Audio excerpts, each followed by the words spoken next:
রবিন শর্মার the monk who sold his Ferrari বইটি আমাকে কি শেখালো, সেই প্রসঙ্গে যাওয়ার আগে লেখক সম্পর্কে আমি একটু বলবো যে রবিন শর্মা কানাডাতে জন্মগ্রহণ করেন 1964 সালে। এখন অনেকেরই মনে হতে পারে, আমারও যেটা মনে হয়েছিল যে রবিন শর্মা নামটি তো ভারতীয় নাম, মানে এরকম শুনলেই মনে হচ্ছে। আসলে তিনি ভারতীয় বংশোদ্ভূত একটি পরিবারে জন্মগ্রহণ করেছেন। তার পারিবারিক শিকড় ভারতের সাথে যুক্ত এবং সেই কারণেই বলা যেতে পারে যে ভারতীয় দর্শন, ভারতীয় সংস্কৃতি, আধ্যাত্মিক চিন্তাধারার সাথেও কিন্তু তার পরিচয় আছে। এবং এই তার যে লেখার মধ্যে কিন্তু আমরা সেই প্রভাব পাই, বিশেষ করে এই বইটাতে। তার কারণ আমরা দেখেছি যে জুলিয়ান কিন্তু তার সমস্ত কিছু ছেড়ে ভারতবর্ষের দিকেই রওনা দিয়েছিলেন।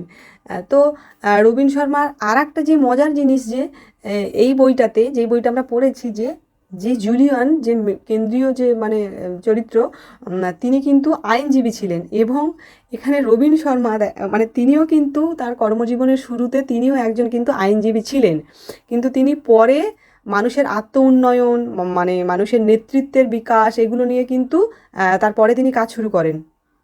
এবং তিনি মানে নিজে মানে বিশ্বাস করেন যে আম, যে সত্যিকারের সফলতা শুধু অর্থ বা মানে পদমর্যাদায় নয়, বরং সুন্দর চরিত্র এবং অর্থপূর্ণ জীবনেই সত্যিকারের সফলতা লুকিয়ে আছে। তো এই বইটি 1997 সালে প্রথম প্রকাশিত হয় এবং তারপর সারা বিশ্বব্যাপী বইটি 92টি ভাষায় অনুবাদিত হয় এবং লক্ষ লক্ষ মানে কপি আর কি বইটির বিক্রি হয়। এবং এখনও এই বইটি কিন্তু সেইভাবেই মানে কি বলবো, আহ, বিক্রি হচ্ছে। এখন আসি আমাকে কি শেখালো সেই প্রসঙ্গে। এখন জিনিসটা যে আমি যদি বলি যে এই বই আজকে আমাকে অনেক কিছু শিখিয়ে দিয়েছে, তাহলে আসলে আমার মনে হয় এইটা বলা ভুল হবে। তার কারণ এই বই থেকে যা জেনেছি, সেটা সেটা আমি কি শিখেছি সেই কথাটা বলতে গেলে আমাকে আসলে 1 মাস পরে একটা ভিডিও বানাতে হবে এই বইটি নিয়ে। তার কারণ এখানে অনেক, একটা মানুষ, একটা সুন্দর মানুষ, একটা সুস্থ মানুষ হওয়ার জন্য যে যাত্রা, সেই যাত্রার কথা এখানে বলা আছে। এবং সেটা যদি আমরা অনুসরণ করি তাহলে তো আমাদের একটা সময় লাগবে। তো আমি কি এই বই থেকে শিখেছি, সেটা আমি 1 মাস পরেই বলতে পারবো যে এই বই থেকে আসলে আমি কি শিখেছি, আমি কি নিতে পেরেছি এবং আমি কেমন মানুষ হতে পেরেছি। তো আজকে আমি যেটা বলবো যে এই বই আমাকে কি জানিয়েছে, এটা হচ্ছে খুব গুরুত্বপূর্ণ। কোন কোন পদ্ধতির কথা বলা হয়েছে, কোন কোন বিষয়ে আমাকে জানিয়েছে, কোন কোন বিষয়ে আমাকে সচেতন করেছে, আমি সেই জিনিসগুলো বলবো।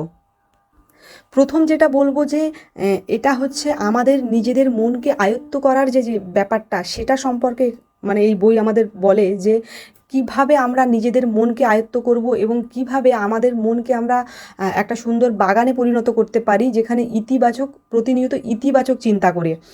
আমরা জানি না আমার মানে এই পরিস্থিতিতে কত মানুষ আছে যে আমরা যখন কোনো কিছু নিয়ে ভাবি, টেনশন করি, কোনো কিছু নিয়ে খুব দুশ্চিন্তা হয়, আমরা কিন্তু জানি না সেখান থেকে আমরা আসলে বেরিয়ে আসবো কী করে। আমরা সেটা নিয়েই কিন্তু ভাবতে থাকি 1 দিন 2 দিন 3 দিন, তারপর ধীরে ধীরে সেই জিনিসটা থেকে বেরোই। কিন্তু এই বই আমাদের শেখায় যে আসলে আমরা আমাদের মনের ভেতরে যে চিন্তাকে স্থান দেব, সেটাই কিন্তু বাস্তবে রূপান্তরিত মানে হয়। মানে আমরা যদি চিন্তাই করতে থাকি তাহলে কিন্তু আমরা সেই দুশ্চিন্তা নিয়েই বাঁচবো। তো এই বই বলছে যে বই থেকে যেটা জানার যে ব্যাপারটা, যে আমাদের সেই মনের সেই চিন্তার জায়গাটা আমাদের পরিবর্তন করতে হবে, আমাদের মনের ওপরে আমাদের নিজেদের নিয়ন্ত্রণ করতে হবে। এবং না চাইলেও সেই জায়গাতে আমাদের নেতিবাচক চিন্তার পরিবর্তে ইতিবাচক, যেগুলো হয়তো কখনো হবে না, তারপরেও সেই ইতিবাচক চিন্তার কথা কিন্তু এখানে এই বই আমাদের বলে যে ইতিবাচক চিন্তা করো, যাই হোক না কেন ইতিবাচক চিন্তা করতে হবে।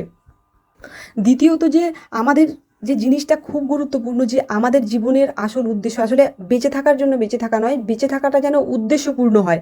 আমরা যেটা করছি তার গুরুত্ব কি আমাদের কাছে আছে, নাকি অর্থ উপার্জনের জন্য শুধু সেটা করে চলেছি।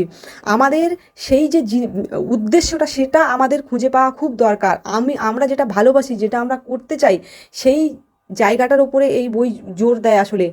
যে আমাদের যে সৃজনশীল যে শক্তি, সেইটার উপরে জোর দেয় যে আমাদের প্রত্যেকটা মানুষের আমাদের সৃজনশীল যে শক্তি, তার উপরে গুরুত্ব দেওয়ার যে ব্যাপারটা, তার উপরে জোর দেওয়ার কথা বলে।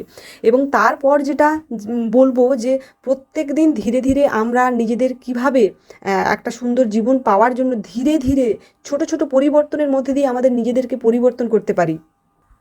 আমরা কিন্তু চাইলেই অনেক সময় এরকম হয় যে কোনো ভিডিও দেখে বা কারোর কথা শুনে হঠাৎ করে আমরা অনেক বেশি ইন্সপায়ার হয়ে যাই এবং কোনো কিছু একটা করতে শুরু করে দিই। এটা কার সাথে হয় জানি না, আমার সাথে তো হয়। তো জিনিসটা সেটা যেটা হয় যে সেটা একদিন করলাম, দুদিন করলাম, 3 দিনের দিন কিন্তু আমরা আর করি না। কিন্তু এই বই শেখায় যে আমরা ধীরে ধীরে ছোট্ট ছোট্ট পরিবর্তনের মধ্যে দিয়ে কিভাবে আমাদের জীবনে একটা মানে শৃঙ্খলা আনতে পারি, এবং ধীরে ধীরে ধীরে ধীরে আমরা আমাদের মানে কি সুন্দর জীবনের দিকে এগিয়ে যেতে পারি। এবং এই প্রসঙ্গে এই যে জিনিসটা, যে শৃঙ্খলার যে ব্যাপারটা, এই বইটা এই জিনিসটা শেখায় যে আসলে কোনো জিনিস আমরা ধরো চাইছি, অনেক কিছুই চাইছি আমরা, কিন্তু সেই চাওয়াটাতে পাওয়াতে পরিণত করার জন্য আমাদের ডিসিপ্লিন থাকা ভীষণ দরকার। একটা জিনিস বা একটা কিছু আমি ভাবলাম করব বলে করলাম, তারপরে তার কোনো সময় নেই, তার কোনো মানে পরিস্থিতি নেই, কোনো কিছু নেই, কোনো কিছুর কোনো মানে কোনো নিয়মের মধ্যে করছি না, এরকম মানে এরকম আসলে করলে হবে না। ডিসিপ্লিন, এবং সেই ডিসিপ্লিনের জন্য কিন্তু আমাদের নিজেদেরকে নিয়ন্ত্রণ করার যে ব্যাপারটা, যে আমরা না চাইলেও অনেক জিনিস করতে হবে, আমাদের যে আরামদায়ক জায়গাটা, সেই জায়গাটা থেকে আমাদের বেরিয়ে আসতে হবে। মানে আমাদের শুরুতে এটা করতেই হবে, মানে যেটা করতে ইচ্ছে করছে সেটা থেকে বিরত থাকতে হবে, এবং যেটা করতে ইচ্ছে করছে না অথচ ভালো, সেটা আমাদের করার উপরে জোর দিতে হবে। এবং তার জন্যই কিন্তু আমাদের এই যে ডিসিপ্লিন বা নিজের উপর নিয়ন্ত্রণ, এই যে জিনিসটা, যেটা জোর করে আমাদেরকে করাতে হবে আমাদের নিজেদেরকে দিয়ে। আর একটা জিনিস যেটা, যে মানে সময়কে মূল্য দেওয়া, আসলে সময়কে মূল্য দেওয়ার ব্যাপারটা, এটা আমরা আসলে জানি, এটা যে জানি না এই বিষয়টা তা কিন্তু নয়, এটা আমরা জানি। কিন্তু তারপরে কেন জানি না এই জিনিসটা নিয়ে আমরা আর সচেতন থাকি না।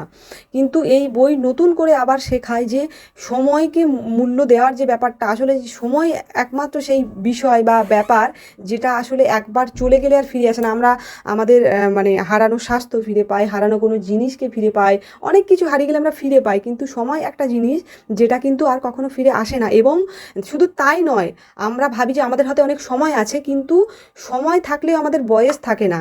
কারণ কোন বয়সে আমরা গিয়ে কি ভাবছি সেটা হয়তো মানে করা আর সম্ভব হয় না। তাই জন্য সময় থাকতে থাকতে আমাদের নিজেদেরকে গুরুত্ব দেওয়া দরকার। এবং সেই সাথে সাথে এখানে আরও যে জিনিসটা মানে বোঝায় আর কি, যে আমাদের সম্পর্ক, আমাদের নিজেদের যে গুণাবলী, এই জিনিসগুলোর ওপর সময় থাকতে থাকতে মানে গুরুত্ব দেওয়া উচিত। এবং সব শেষে যখন আমরা একটা মানে সুন্দর মানুষে পরিণত হব, তারপরে মানে সুন্দর মানুষে পরিণত হওয়ার একদম শেষ যে ধাপটি, সেটি হলো যে আমরা তো নিজেদেরকে বদলে ফেললাম, সব করলাম, তারপরেও যে জিনিসটা থাকে সেটা হলো অন্যের জন্যে করা। এই যে জিনিসটা, এটা অসাধারণ একটা মানে জিনিস এখানে মানে বোঝানোর চেষ্টা করা হয়েছে, যে আসলে আমরা আমাদের সব কিছু পাওয়ার পর, সব কিছু করার পরও তারপরে যেটা আমাদের একদম সর্বোচ্চ জায়গায় নিয়ে যায়, সেটা হলো যখন আমরা নিজেদের অন্যের জন্য করব, নিজেদের মানে কি বলবো, করার বাইরে বেরিয়ে, এবং যেখানে কোনো স্বার্থ থাকবে না, যেখানে কোনো মানে দেওয়া নেওয়ার সম্পর্ক থাকবে না, যেখানে কোনো লেনা দেনার সম্পর্ক থাকবে না, যেখানে কোনো এক্সপেকটেশন থাকবে না, কোনো কিছুই থাকবে না, কিন্তু আমরা অন্যের জন্যে করব।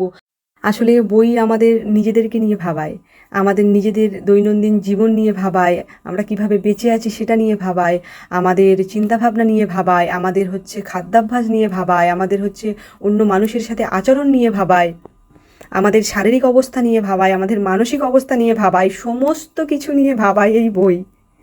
এবং নতুনভাবে আবার কি বলবো, শুরু করার কথা আমরা ভাবতে বাধ্য হই সব কিছু।